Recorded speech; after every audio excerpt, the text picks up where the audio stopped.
My name is Vicki, and I am a friend of Sandra Donaghy's. I met her 16 years ago when my son Alan Hampton was murdered by a stranger on meth. I must did it. Oh, that's okay.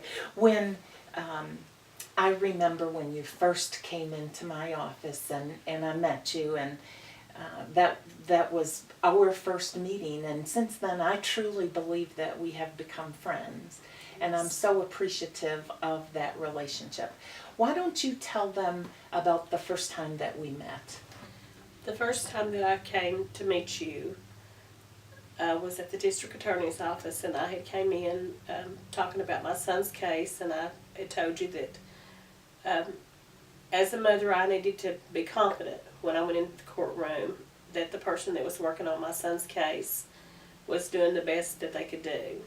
And I had asked you if there was a way that you could work on my son's case. And you had explained to me that the person that was doing my son's case, he hadn't did anything that was wrong, and I wasn't bad-mouthing him. I was doing it as a mother. I wasn't confident enough.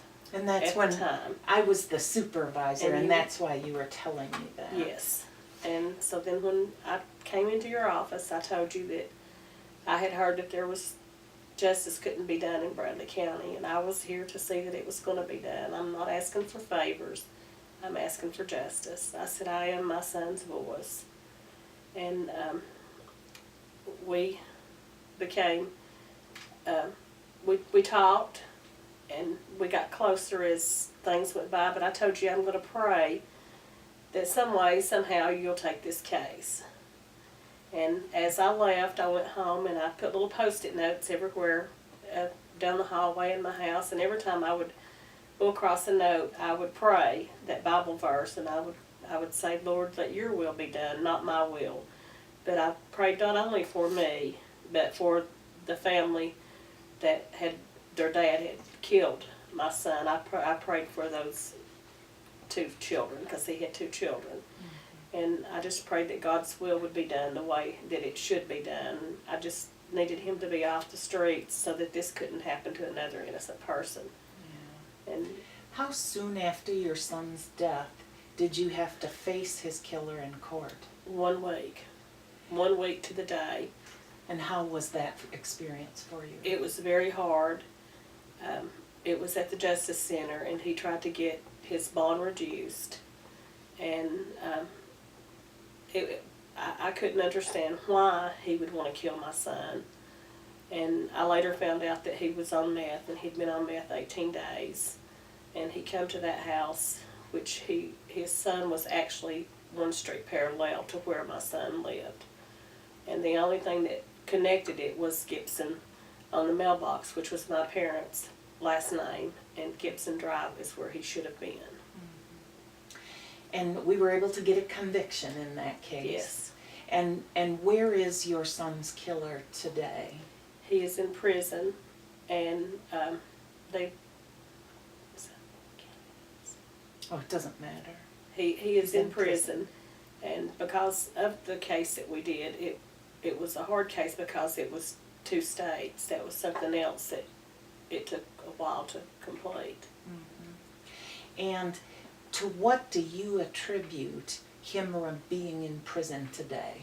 If you had to explain how you feel about your impact with the criminal system or your contact with the criminal system, what would you say?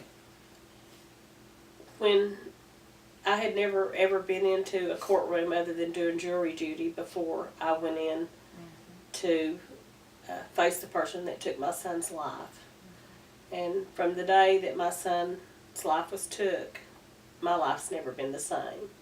Those you in situations that you don't know what to do, and you just have to hope for the best. As a survivor, a victim of crime that survived that horrible thing that happened to your family, how would you think it would affect other crime victims if their case got thrown out or got reversed on appeal and had to be tried again several years later? I can't even imagine the pain and suffering that they already go through, to have to not have an answer of who killed. There is no amount of justice that can really justify when a child has been taken. No mother or father could ever understand the hurt unless they walked the shoes. Unless they have actually, people say, I know how you feel. No, they don't know how you feel. And Vicki, you know that I'm running for criminal court judge. Do you think I would make a good judge? I think you would make an excellent judge. Can you pinpoint some things about me as a person or how I conduct myself that cause you to conclude? You've got a little visitor there. Hey, baby. So, things that make you conclude that I would be a good judge? Yes. I was always confident when you was in the courtroom. I remember telling you, when you told me you would take my son's case, you said, you pray for me that I have the wisdom to do this because this is a difficult case. And I said, I've already been praying for you. And I think because she's getting up there.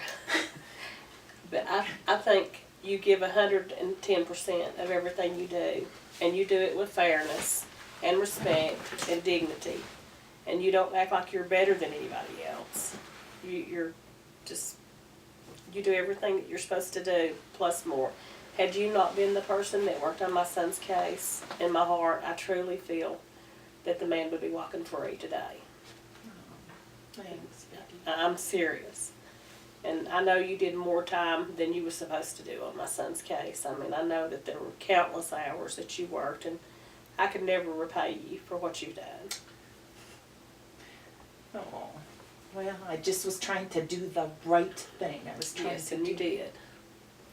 Well, and I want to thank you for making this tape. I know that it's not an easy thing to do, and I really appreciate your support. You're welcome. I'm thankful that I have a friend like you. Aw.